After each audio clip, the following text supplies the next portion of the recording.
Okay, let's dive into this. We're going to talk about something that might sound kind of backwards at first. What if that massive struggle you're going through right now, the thing that feels like your biggest problem, is actually a sign that something amazing is about to happen? Now, seriously, think about that for a second.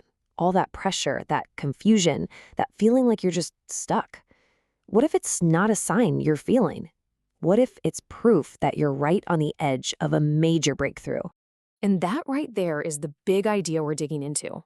What feels like you're being abandoned is actually you being prepared. The main takeaway, you're not being forgotten. No way. You're being formed. So that brings us to this whole idea of the struggle that comes before the breakthrough. You know the feeling, right? The pressure builds up, you're confused, maybe it just feels silent. But what if those feelings aren't what they seem? What if they're actually clues that something really powerful is being built, just out of sight? All right, so let's jump into the first couple of signs. We're going to call this whole group strategic separation. We'll start with two of the toughest experiences out there, feeling totally isolated and constantly under attack. But we're going to look at them in a completely new way, as part of a deliberate process. So, sign number one. And honestly, this one can be a real shocker because it feels like the exact opposite of a blessing. And here's where it gets interesting. Look at the difference. On one hand, it feels like straight up loneliness, right? Like you're just being cut off from everyone. But the idea here is that it's actually strategic separation. It's this principle that you're being pulled away from all the noise, all the distractions, to get you laser focused and ready for what's coming next. And this quote, man, it just sums it up perfectly. Before elevation comes separation. It really hits the nail on the head. See, it's not punishment. It's about positioning. It's a step you have to take before you can be lifted up to where you're meant to be. All right, on to sign number two, and believe me, this one is just as intense. It's when life feels like you're in a constant fight. You know that feeling, like you're getting hit from all sides, mentally, emotionally, maybe even physically. But check out this reframe. The enemy only wastes time fighting things that are a threat to him. So these attacks, they're not random. They're a direct reaction to the massive breakthrough you're about to walk into. You've become a threat. That's what this means. Okay, let's move on to our next section, which is all about shifting desires and closing doors. This is where we talk about navigating those divine delays and redirections. You know, learning to see God's guidance where you used to just see rejection. Sign number three. And this is a big one. Honestly, this is the point where so many people get tempted to just throw in the towel. This timeline just lays it all out, doesn't it? We're living on our timeline. We pray for a breakthrough and we want it like yesterday. But there's a whole other timeline happening in the background, God's time. And that's where the hidden work is done, the preparation, the refinement, all to make sure the breakthrough happens at the absolute perfect moment. We call that a divine delay. And here's the scripture that really grounds that whole idea. It's a powerful reminder that the timing isn't an accident. It's on purpose, and it's designed to be beautiful, but in His time, which isn't always our time. Okay, let's get into the fourth sign. This one is more of an internal thing, a feeling that's just hard to ignore. You know what I'm talking about, the things that used to bring you joy, your job, your hobbies, even your daily routine, suddenly feel hollow. It feels like this deep dissatisfaction, but what's really going on? Your desires are being shifted. God is aligning your heart for what's next. So that discomfort you feel, that's actually the engine for change. All right, sign number five. And I gotta warn you, this one can really feel like you failed. So, that opportunity you were banking on, poof, it's gone.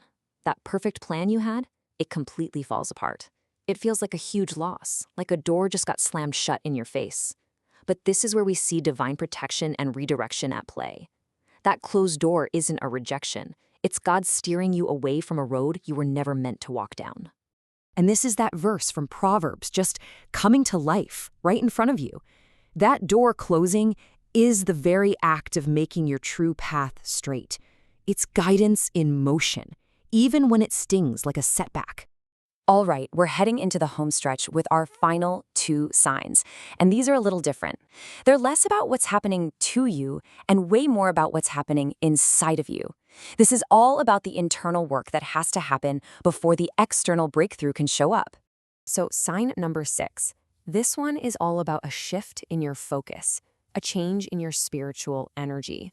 All of a sudden, you might find yourself just hungry for more spiritual depth. You're praying differently, with more urgency. You want to understand things on a whole new level. Trust me, this isn't random. This is preparation for use. You are literally being strengthened in your spirit to handle the weight of the blessing that's on its way. And that brings us to the seventh and final sign. This is really where it all comes together. You feel stretched to your absolute limit.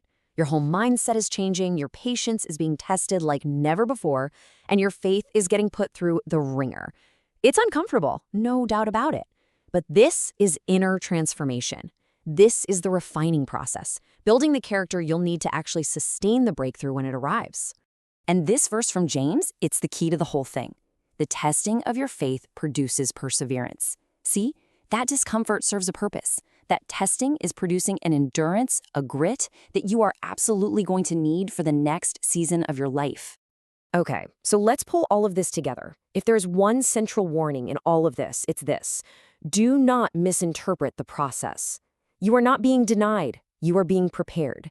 And mistaking one for the other, well, that's the single biggest mistake you can make. So think about the pattern we just walked through. It kicks off with that strategic isolation and some intense spiritual battles. Then you hit the test of divine delay, the weird feeling of dissatisfaction, and the frustration of those closed doors. And all of that leads to the internal stuff, that new hunger for God, and finally, that deep inner transformation. When you see it all laid out like that, you start to see the bigger picture, the hidden plan behind it all. So, the big question is, what do you do with all this? Well, here's the game plan. First, stay faithful, even in the silence. Second, stay disciplined, especially when it's a struggle. And maybe most importantly, stay alert. Pay attention to these signs, to what God is doing under the surface, so you don't give up right before the finish line. Look, if you only remember one thing from all of this, let it be this. You are not falling apart. That feeling is a lie. The truth is, you are being rebuilt piece by piece for a purpose that is so much bigger than what you can see right now. Your breakthrough isn't just coming, it's designed to change everything about you. So as we finish up, that's the real question you have to ask yourself. After all this prep work, all this refining, are you ready for it?